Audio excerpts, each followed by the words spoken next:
রায়গঞ্জের দুই শিক্ষিকা তারাও চাকরি হারিয়েছেন। রায়গঞ্জের দুই শিক্ষিকা প্রিয়াঙ্কা গুহ ও কৃষ্ণ মৃত্তিকা নাথ দেবীনগর কৈলাসচন্দ্র রাধারানী বিদ্যাপীঠের এই দুজন শিক্ষিকা চাকরি হারিয়েছেন।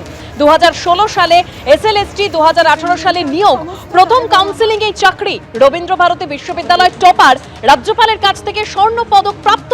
এরপরেও আমাকে প্রমাণ করতে হবে আমি যোগ্য না অযোগ্য। রাজ্য সরকারের উদ্দেশ্যে প্রশ্ন ছুড়ে দিয়েছেন কৃষ্ণ মৃত্তিকা নাথ। কি অপরাধ করেছিলাম আমি?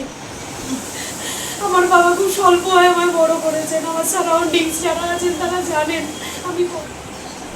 আমি এডুকেশন ও মাস্টার ডিগ্রি, বহুদিন এসএসসি ছিল, বাবা পড়িয়েই গেছে।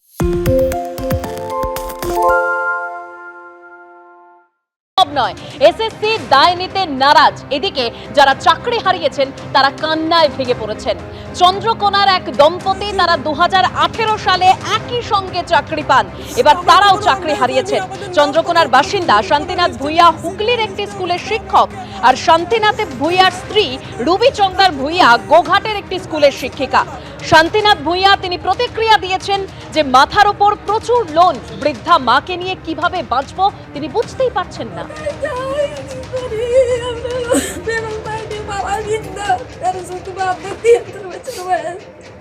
আমি আর কি অসুস্থ,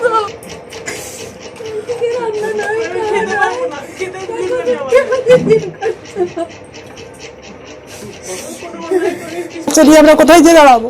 হঠাৎ করে আমাদের কালকে রাত্রে রায়ের পরে মাথায় আকাশ ভেঙে পড়েছে। এখন আমরা কি করবো বলুন তো? কোথায় যাবো আমরা ছোট বাচ্চা নিয়ে, এত টাকা লোন নিয়ে? আমার বাবা মা সবাই অসুস্থ। বুঝে উঠতে পারছি না, চাকরিটা মাথার উপর থেকে সরে গেল। মাথার উপর থেকে আর ছাদ নেই। হ্যাঁ, আজ থেকে একদম পিওর ফ্রেশ বেকার। আজকের দিনে মানে চাকরিটা হারিয়ে গেল। আজকে আমরা 2016 সালে পরীক্ষা দিয়েছি। হ্যাঁ, এই রিক্রুটমেন্ট প্রসেসটা হওয়ার পর 2018 সালে সেপ্টেম্বরে আমরা এই সার্ভিসটা পেয়েছি। হ্যাঁ, তারপর থেকে দীর্ঘ 6.5 বছর অতিক্রম হয়েছে। হ্যাঁ, আজকে চাকরিটা বাতিল হয়ে গেল।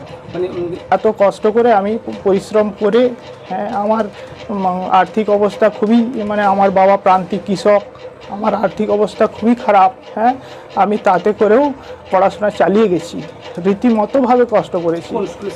আমি শ্যামবাজার গোপালচন্দ্র সেন হাই স্কুলের টিচার ছিলাম। হ্যাঁ, এখন আর নেই। বলবো আমাদের আর কিছু বলার নেই। আমরা মাননীয় মুখ্যমন্ত্রীর কাছে আবেদন জানাচ্ছি, উনি যেন আমাদের দিকটা একটু বিবেচনা করে দেখেন। আমরা তো অযোগ্য ছিলাম না, ওনার আমলেই তো আমরা চাকরিটা পেয়েছি। উনি তো জানেন আমরা যথেষ্ট যোগ্যতার সাথে, স্বচ্ছতার সাথে চাকরিটা পেয়েছি। কেন মনে হচ্ছে যে আপনি অযোগ্য ছিলেন না?